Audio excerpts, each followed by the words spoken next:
Buenos días chicos, un saludo en Cristo y María. Hoy estamos en una nueva mañana de catequesis en el sector. Vamos a iniciar en el nombre del Padre, del Hijo y del Espíritu Santo. Amén. Hoy vamos a hablar sobre la ley moral, ¿no? Vamos a leer un poco sobre lo que es la ley moral. La ley moral es obra de la sabiduría divina.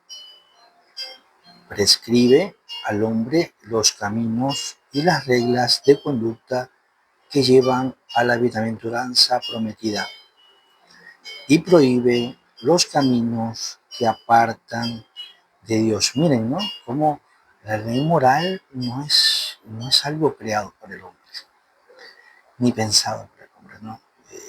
La ley moral es obra de la sabiduría divina, ¿no? Nos envía a caminar, ¿no? Las reglas que Dios nos da, ¿no? Para llegar a la bienaventuranza prometida, ¿no? Y nos prohíbe los caminos que apartan de Dios. Recuerden que los mandamientos no son cadenas que nos atan, ¿no? Son barreras de protección que nos cuidan, nos protegen. ¿En qué consiste la ley moral natural? Inscrita por el Creador en el corazón de todo hombre. Miren, ¿no? La ley natural está inscrita en nosotros, ¿verdad?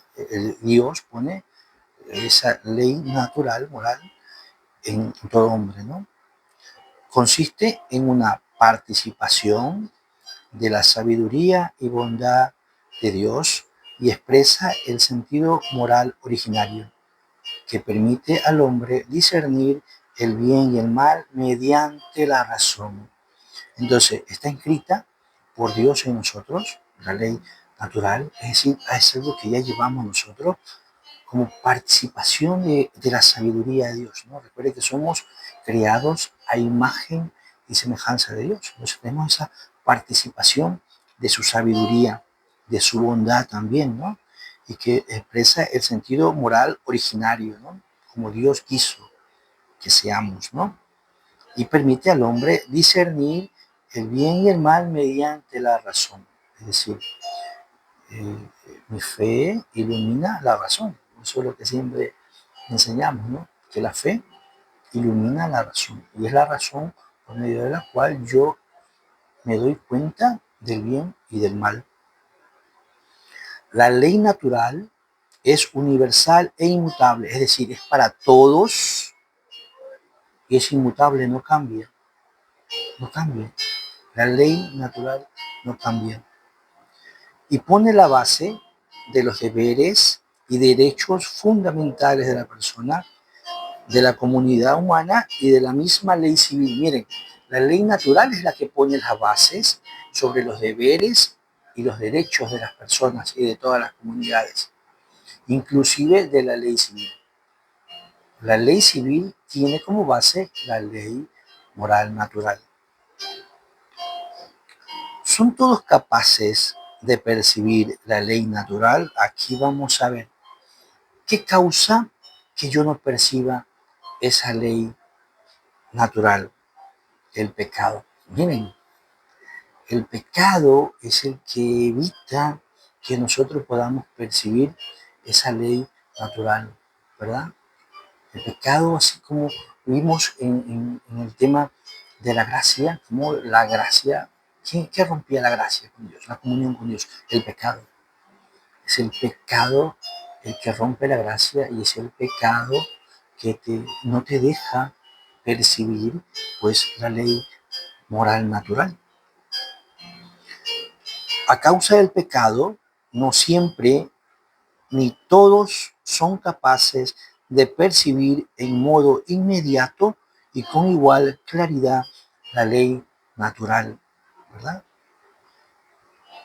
Dice San Agustín, Dios escribió en tablas de la ley lo que los hombres no alcanzaban a leer en sus corazones. Miren, cómo la ley moral natural está dentro de nosotros, está inscrita por Dios en nosotros. O sea, la ley natural, la ley moral natural está dentro de nosotros. ¿Y qué no nos permite percibir esta ley natural? Es el pecado, ¿no? Entonces, hoy San Agustín, hoy que estamos 28 de agosto, pues es la fiesta de San Agustín, pues San Agustín aparece hoy aquí y nos dice, ¿no? Que Dios escribió en las tablas de la ley lo que los hombres no alcanzaban a leer en sus corazones, ¿no? Entonces era necesario que se escriba la ley para quienes no perciben esta ley natural que está dentro de nosotros, pues puedan verla, ¿no? ¿Qué relación existe entre la ley natural y la ley antigua? La ley antigua constituye la primera etapa de la ley revelada. Expresa muchas verdades naturalmente accesibles a la razón, que se encuentran afirmadas y convalidadas en las alianzas de la salvación. Sus prescripciones morales recogidas en los mandamientos del Decálogo ponen la base de la vocación del hombre. Prohíben lo que es contrario al amor de Dios y del prójimo e indican lo que le es esencial, ¿no? Entonces vemos cómo a través de la historia han habido alianzas de Dios con los hombres, con Abraham, con Moisés, ¿no? Entonces, en el Decálogo, en los mandamientos, demuestran todo esto, ¿no? Lo que debemos ver frente a Dios, frente a nosotros mismos y frente al prójimo, ¿no? ¿Cómo se sitúa la ley antigua en el plano de la salvación?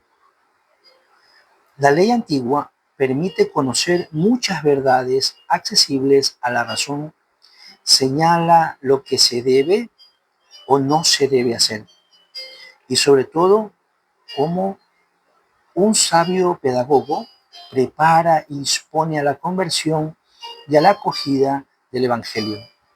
Sin embargo, aun siendo santa, espiritual y buena, la ley antigua es todavía imperfecta, porque no da por sí mismo la fuerza y la gracia del Espíritu para observarla, ¿no? Entonces, Jesús nos enseña, pues, que la ley antigua, pues, estábamos como esclavos, ¿no? De la ley. Hoy somos libres, ¿no? A amar en el amor, ¿no? Entonces, ¿quién nos da hoy esa fuerza? Pues, a través de la gracia, ¿no? ¿En qué consiste la nueva ley o ley evangélica? La nueva ley o ley evangélica proclamada y realizada por Cristo es la plenitud y el cumplimiento de la ley divina, natural y revelada. Se resume en el mandamiento de amar a Dios y al prójimo y de amarnos como Cristo nos ha amado. Miren cómo Jesús decía, Jesús dice siempre, ¿no?, en su evangelio, que Él no vino a abolir la ley, ¿no?, la ley antigua, ¿no? Vino a perfeccionarla. ¿Y cómo se perfecciona el cumplimiento de esta ley? Pues en el amor, ¿no? En el amor. Si yo no tengo amor, pues ya nada me sirve cumplir la ley. Es el amor el que perfecciona, ¿no? Esta es la ley antigua. Es también una realidad grabada en el interior del hombre. La gracia del Espíritu Santo que hace posible tal amor es la ley de la libertad, porque lleva a actuar espontáneamente bajo el impulso de la caridad. Miren, ¿no?, como la libertad del amor, ¿verdad? Cuando estamos en gracia de Dios, pues actuamos en amor y cumplimos la ley no como un cumplimiento de una ley, sino por amor, ¿no? Saber que estamos actuando libremente, espontáneamente, por amor. No la estamos cumpliendo porque hay algo que cumplir, no. Cumplimos y lo hacemos por amor. La ley nueva es principalmente la misma gracia del Espíritu Santo que se da a los que creen en Cristo, ¿no? Esto nos dice Santo Tomás de Aquino, ¿no? La nueva ley es principalmente la misma gracia del Espíritu Santo que se da a los que creen en Cristo. Entonces vemos cómo recibimos la gracia a través de los sacramentos.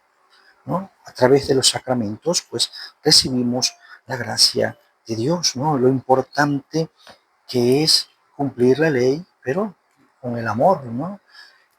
Vemos cómo el joven rico, ¿no? Se acerca a Jesús, ¿verdad? En el Evangelio de Mateo dice que se acerca uno y le dijo a Jesús, Maestro, ¿qué obra buena debo hacer para alcanzar la vida eterna? Él le respondió, ¿por qué me preguntas sobre lo bueno? Uno solo es el bueno, pero si quieres entrar en la vida, guarda los mandamientos. ¿Cuáles? Les preguntó. Jesús le respondió, no matarás, no cometerás adulterio, no robarás, no dirás falso testimonio, honra a tu padre y a tu madre, amarás a tu prójimo como a ti mismo. Y él le dijo, todo esto lo he guardado.